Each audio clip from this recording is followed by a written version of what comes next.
നോക്കാം, നോക്കിയിട്ട് പറയാം. മറക്കാതെ പറയണേ. പറയണേ. അവിടെയല്ല, ഇവിടെ പെട്ട ഇന്ന് വൈകിട്ട് ഡ്രോപ്പ് ചെയ്യണ കാര്യം പറയാം. ഓ മറക്കല്ലേ.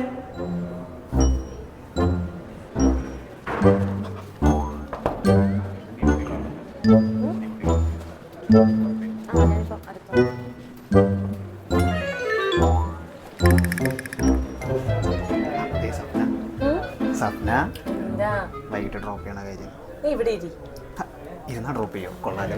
നീ കൊറേ തവണ ചോദിച്ചൊരു കാര്യമില്ലേ? ഡ്രോപ്പ് ചെയ്യണ കാര്യമല്ലേ? അല്ല, പിന്നെ എന്താ ചോർത്തോ? അത് ഞാനിപ്പോ എങ്ങനെയാ പറയാ? ഡൂവയിലിടോ. ആ ഡൂവയില് ഓർമ്മയോ? നീ ഇപ്പൊ കാണിച്ചുകൊണ്ടിരിക്കണതാണ് ഡൂവയിൽ. ഇതാണ് ഡൂവൈ.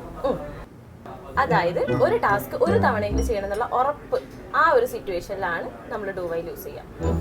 അതെ, ഇതൊന്ന് ലളിതവൽക്കരിച്ച് പറയൂ. അതായത് എന്റെ സൈഡിൽ നിന്ന് ഉത്തരം കിട്ടണത് വരെ നീ ഇങ്ങനെ ചോദിച്ചുകൊണ്ട് നിൽക്കുന്നില്ലേ?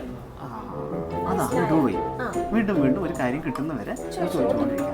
സിമ്പിൾ. ഇതങ്ങ് അങ്ങനെ പറഞ്ഞപ്പോൾ ഇയാൾ ആംഗലേയ ഭാഷയിലൊക്കെ പറഞ്ഞ് പിന്നെ ഡ്രോപ്പ് ചെയ്യണ കാര്യം നോക്കാം.